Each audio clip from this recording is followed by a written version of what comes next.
Welcome to the second episode of Factors Podcast. Today we are sitting with David Watson and Neil Hathway for a very interesting topic that is probably on a lot of people's minds at the moment. So before we get into what that topic is, let me introduce you to our two interviewees.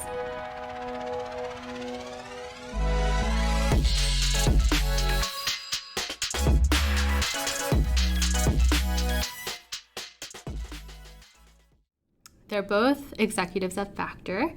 David is in charge of business growth. He has over 20 years of experience in business strategy and development, management consulting within both government and private sectors. His passion is people and solving problems that enable people to achieve more. His special interest includes cooking, health, and improving patient outcomes, education, and sports. He follows cricket, AFL, and football.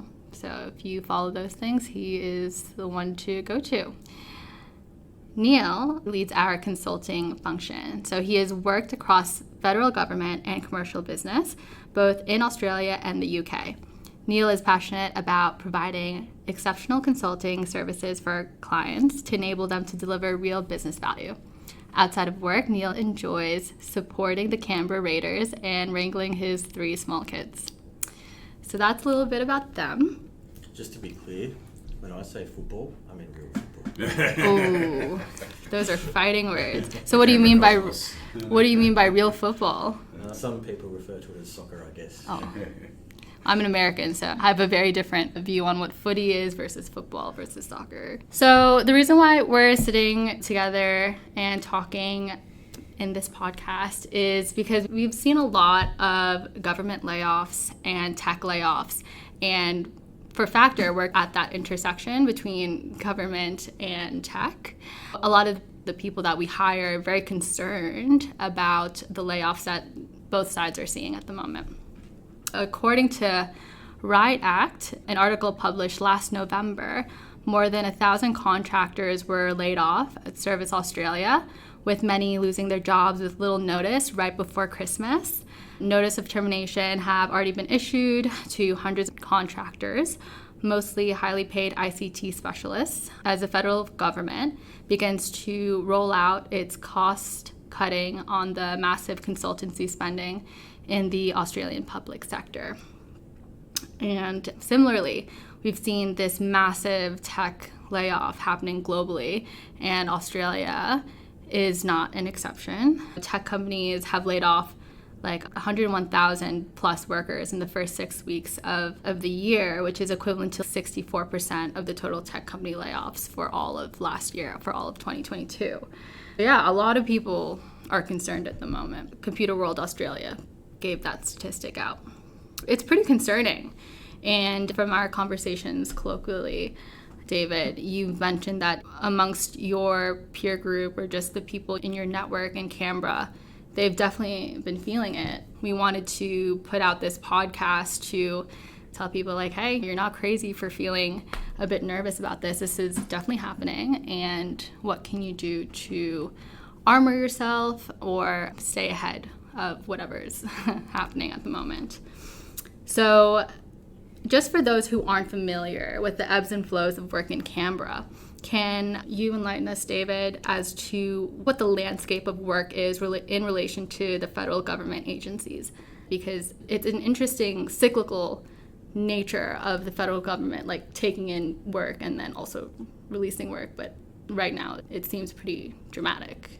Yeah, I think the highest of levels, it stems from the government that is in charge at the time. So traditionally the Liberal government have outsourced a lot of contracts, have reduced the headcount or put caps on public service administrators' permanent employment capability. So they have traditionally outsourced a lot and increased expenditure in private sector employment in Canberra. In reverse, the Labor government have always invested in the public service, invested in permanent employment, and tried to develop the capability, especially internal capability, of the public service, so they have the capability to deliver their own for what they believe to be a more effective and efficient and cost-effective model. Now, with Labor having been in power now for 12 months, almost 12 months.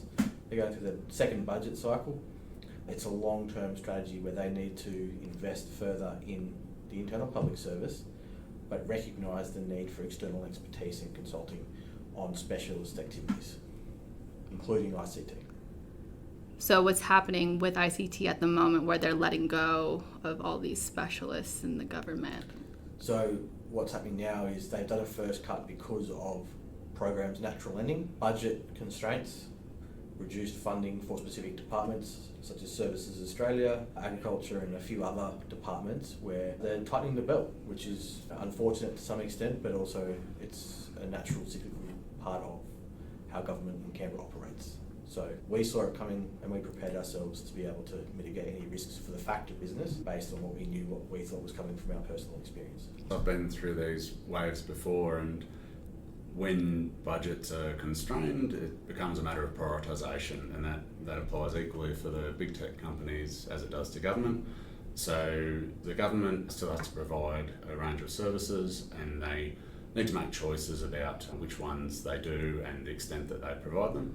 I think what they're really looking for now is where private companies do still get the opportunity to work with them is to deliver real value and to deliver it efficiently. I think the tolerance for delays and overspend is way down as it should be. So that's another one of the things that we've been preparing for here at Factor, is to be really efficient and deliver high value in all of our projects. But what does that mean for IT workers as a whole, not just Factor, when the government is constraining at the moment these typically secure jobs and lucrative jobs are on the fritz, and it's gotten a lot of people worried, especially in IT. What's the landscape looking like for people with these IT roles? What should they be doing? I think we will see a trend away from individual consulting work into more team-based work, and it might still be a team from different companies and public servants working together. I think there'll be a real emphasis on that, and rather than just having contracting workforce coming in effectively performing a public servant role that could be insourced, I think they're the ones that will be in the spotlight up front.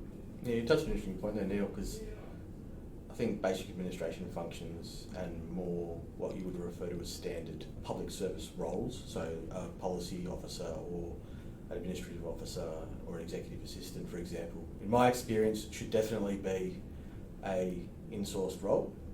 And then there is certainly a big shift in the market more towards team-based consulting opportunities or outcome and deliverable-based initiatives. The government outsources the risk component to a partner organisation like Factor or someone else to deliver based on the contract or outcome that is required. We're seeing more of those. Right now we're responding to 4 different approaches to market, and we're seeing an increase in some of the specific project team-based opportunities, which does evidence what you're referring to now. Recruiters and individual-based contractors will have to stay modern and current to be able to stay relevant in the market. And they're in a tighter market because supply is down, demand is high, so that it's competitive. So to be able to beat out other people for specific roles, they'll have to upskill themselves and learn themselves, because contractors at the end of the day are their own business. They represent themselves. Right. And the lucrative aspects of that means that it is on their responsibility to stay current and modern. So piggybacking off of that, what would someone who is going back into this job market as a consultant or as a contractor, what benefit would they have in joining forces with an organization like Factor?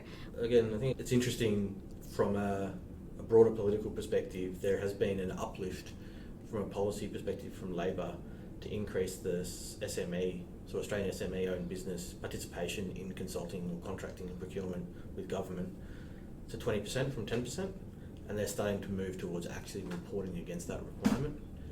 That positions Factor in a very strong position to actually be able to contract more based on that government policy. But also Factor's executives have been around for a long time. We understand the market.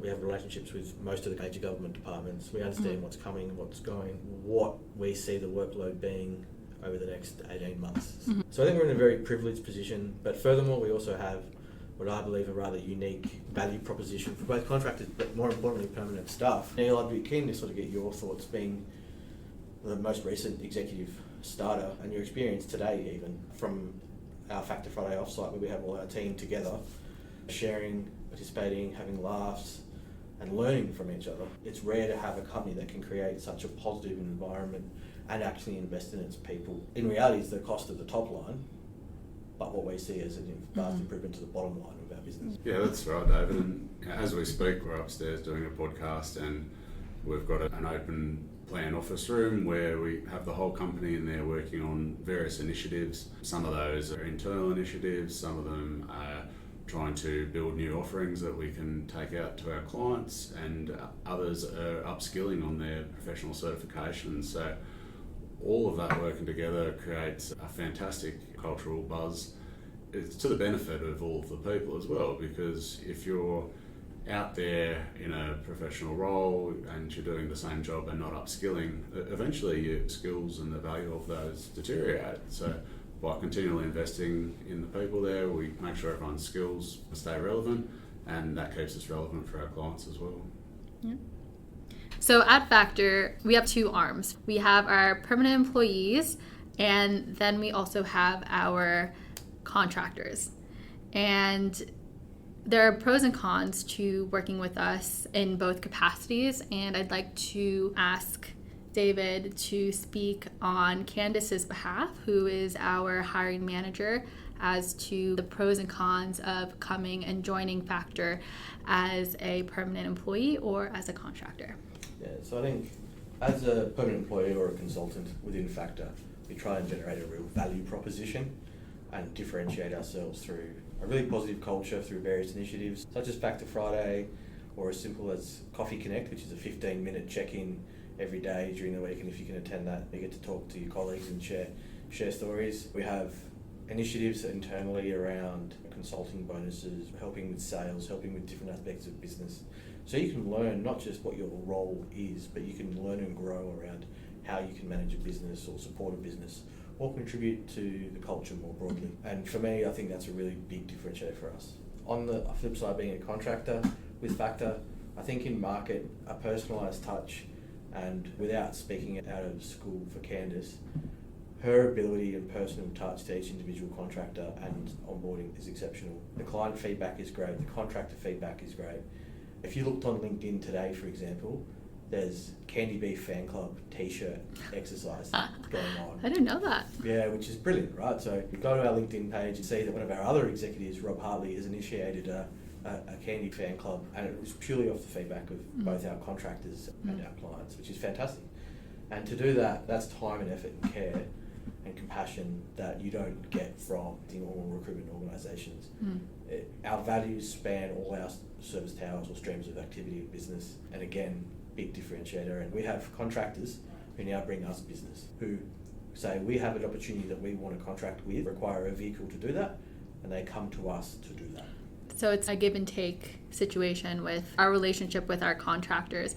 And so specifically with the people that are in the job market at the moment who are contractors that aren't represented by like an agency, we help contractors who otherwise would be independent get jobs within the government and getting jobs that they wouldn't get normally on their own. We have panel access and the ability to have government procure our services in a competitive marketplace, so we have access to do that. So yeah, we have contractors who require our representation for that. And now my next question is for Neil. Considering you're our newest executive hire, how did you find the process for applying to Factor, and why did you want to work for us? Yeah, I think it's been one of the smoothest onboarding processes that I've seen. I know we've put a lot of work into making sure that that whole experience from the first contract you have with Factor to your first day is really smooth, and that you never feel forgotten during that time. You feel connected to the company right from that first conversation. One of the things that really spoke to me about Factor was the culture and the teamwork that we put together in the way that we try and undertake our projects for our clients. We try to do that as true teams. So one of the benefits of being in that permanent employee space is the projects that we have access to and the great teams that people can join as part of that. Going back to the main topic of our conversation is, again, there's a lot of people that are in the job market and are trying to navigate what's going on. Some people might have gotten laid off recently, might have been at their job for years and years and years, and this is their first time back into the job market. What can these listeners do today that would greatly enhance their chances of finding or retaining work during these times? I think, to be fair, it is an unusual time for people to go through that level of shock. The first piece of advice that I would give is understand and process it. You need to take the understanding position of, well, okay, it's a rough situation, I need to process and deal with that. And then they need to start having conversations, research, look into the market and talk to people. I don't think I've actually really applied for a job in 10 years. Now, I think the opportunity is to give Candice a call or shoot us an email, go to our website. We do have this crazy cool portal now. Super fancy. Fancy. User-friendly and open conversations with people who understand the market. Network, go to events, and just be open to trying something different. You might have been used to delivering SAP, for example, as a project manager for the last 5 years, but maybe it's the opportunity to go and deliver a Dynamics or a Salesforce or a ServiceNow, even a business side project. So just think about what your core strengths are and reflect on those, upskill yourself and open a conversation. Yeah, I think Dave makes a really good point that redundancies are first and foremost about the roles, not necessarily the individuals in those roles. So it's not a personal thing. It doesn't diminish all the good work that you've done in recent years if you have gone through a redundancy. It does take time to process, and once you do get through that, though, doing some research on the companies and the culture and the type of work that you want to join is really, really important. And at that point, using those networks, building those networks, meeting those people is how you can start finding that next opportunity.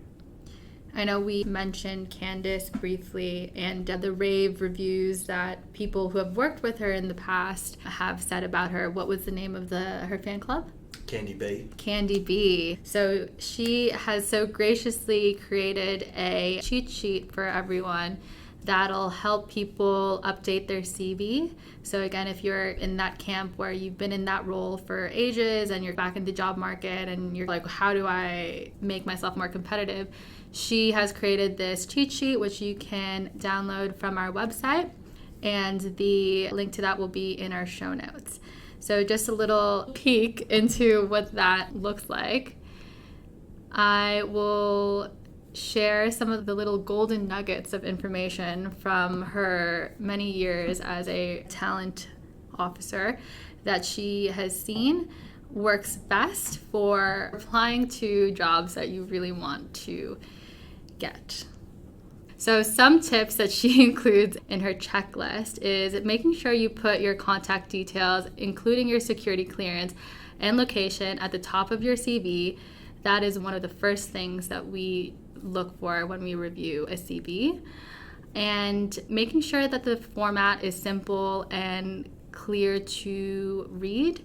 Don't try to make it too fancy. In your first page, have it be a synopsis of who you are, but don't make it too long. Just a paragraph hitting key points that would make you suitable for the role, your time in the industry, any relevant project or experiences. It would be very good to add, as well as any education or qualifications that you have had recently. What we love to see at Factor is making sure you're keeping your skills relevant. When it comes to hiring and when it comes to applying, first impressions matter. So make sure you really hit the first page strong, clear, and concise. So that's your sneak peek into her guide to a punchy CV. If you want more information, you're going to have to go to our website and download the rest of that. Is there anything you guys would like to add to this conversation? I think if people can keep their chin up and stay positive, and if they put the effort in, they might not get exactly what they wanted, whether that be the exact contract rate or the exact role, but be open to trying different things, test yourself. And it's the opportunity to recreate yourself to some extent. If you wanted to move from being a BA to a PM, maybe now's the time to do it. Or if you wanted to do something just a bit different or become a permanent employee, I think now's a good time to think about your future. Yeah, I think that's really a good point. And every change is an opportunity, and there's plenty of work still to be done. And if there are any listeners out there that would like to apply for Factor and would like to get to know a bit about us, go to our website. We have a really intuitive and really easy application portal. We have a few jobs that we're looking to hire at the moment, but even jobs that we're not looking to hire, send us your CV and we'll keep that in our bank of potential contractors we can reach out into the future. So that is it for today's podcast. I want to thank David and Neil for sitting down with me. Thank you, listeners, for taking the time to listen to this podcast, and we'll catch you next time.